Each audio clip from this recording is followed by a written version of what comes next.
Mantras of our Divine Mother.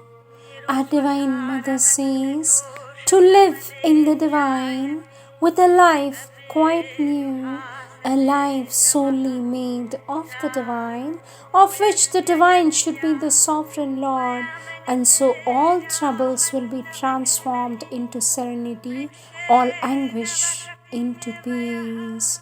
With my love and blessing, says our Divine Mother.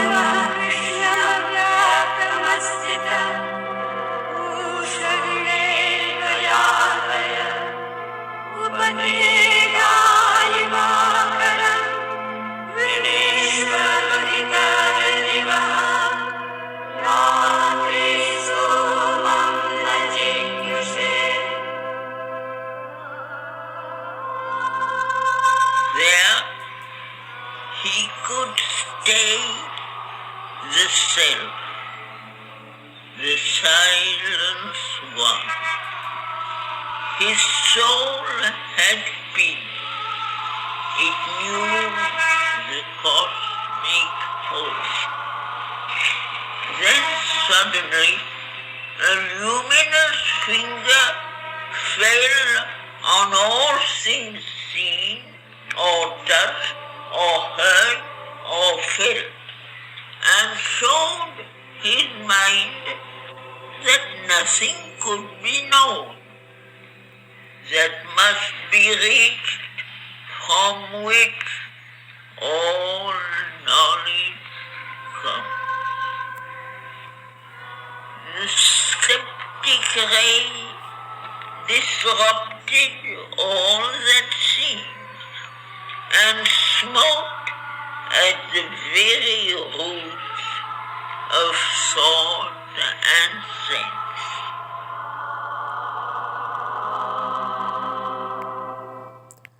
Words of our Divine Mother, taken from the collective works of our Divine Mother, Volume 14, topic, The Path of Yoga, Part 2, page 29. Our Divine Mother says, the mountain path leads always in two directions, upward and downward. All depends on what we put behind us. Life is a perpetual choice between the truth and falsehood, light and darkness, progress and regression, the ascent towards the heights or the fall into the abyss. It is for each one to choose freely.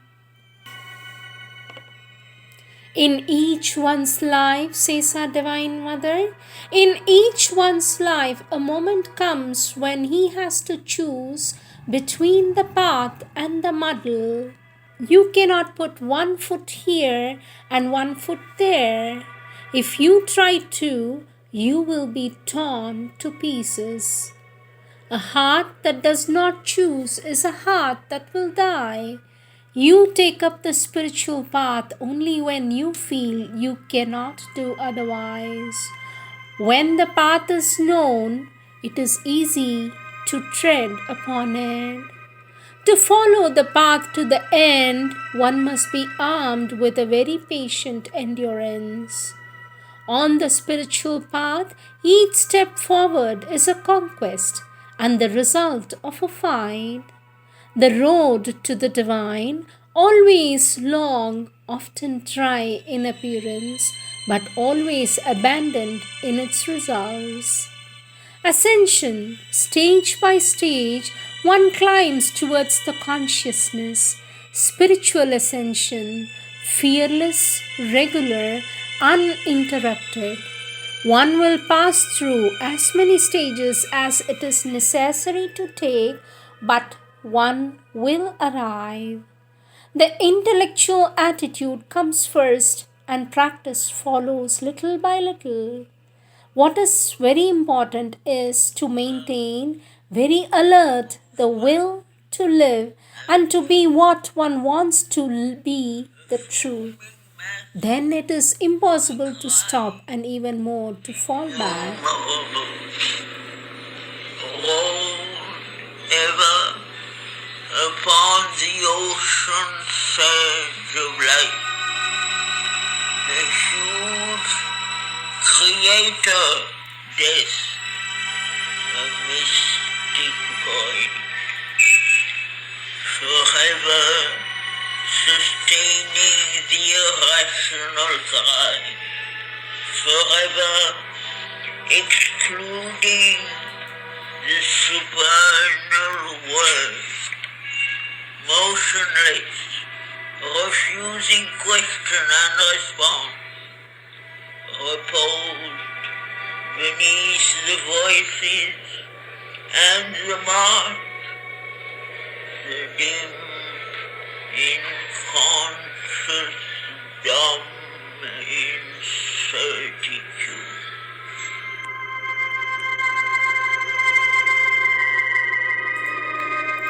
Our Divine Mother continues to say, all human beings has a spiritual destiny which is near or far depending on each one's determination.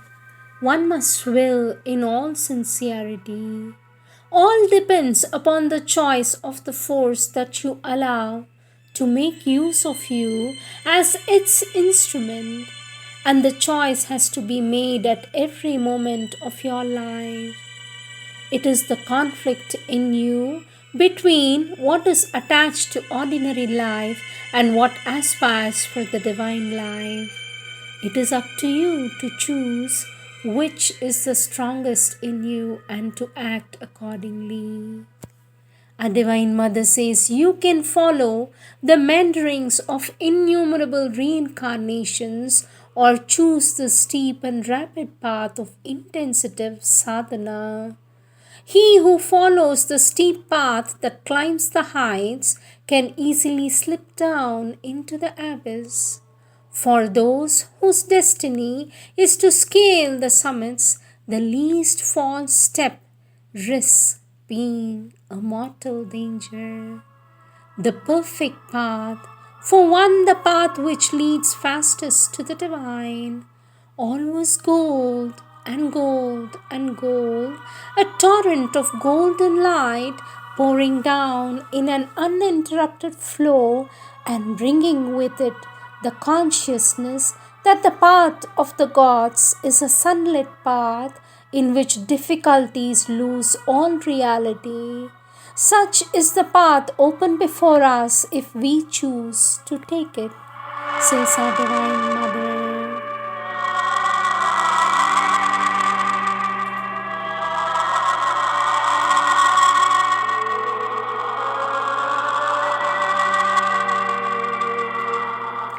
Next topic, Sri Aurobindo's view of the yoga, integral yoga.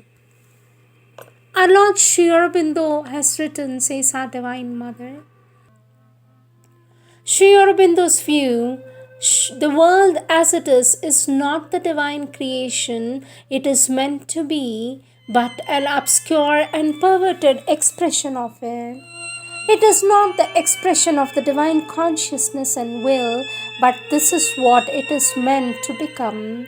It has been created to develop into a perfect manifestation of the divine under all his forms and aspects, light and knowledge, power, love and beauty. This is our conception of it and the aim we follow. The usual sadhanas have for aim the union with the Supreme Consciousness, that is the Sat Chit Ananda, and those who reach there are satisfied with their own liberation and leave the world to its unhappy plight. On the contrary, Sri Aurobindo's integral yoga sadhana starts where the others end. Once the union with the Supreme is realized, one must bring down that realization to the exterior world and change the conditions of life upon earth until a total transformation is accomplished.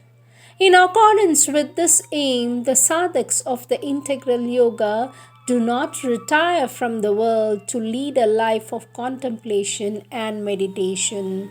Each one must devote at least 1/3 of his time to useful work. All activities are represented in the ashram, and each one chooses the work most congenial to his nature and must do it in a spirit of service and unselfishness, keeping always in view the aim of integral transformation, says our Divine Mother. To make this purpose possible, the ashram is organized so that all inmates find their reasonable needs satisfied and have not to worry about their sustenance. The rules are very few that one can enjoy the freedom needed for his development, but a few things are strictly forbidden. Great care is taken for the maintenance of good health, and what we are doing now is a new thing, that it is nothing to do with the past. We want the divine conquest of this world, the conquest of all its moments, and the realization of the divine here. It can be called an adventure because it is the first time that a yoga aims at transformation and divinization of the physical life instead of escaping from it. We can translate into physical terms perfectly as possible.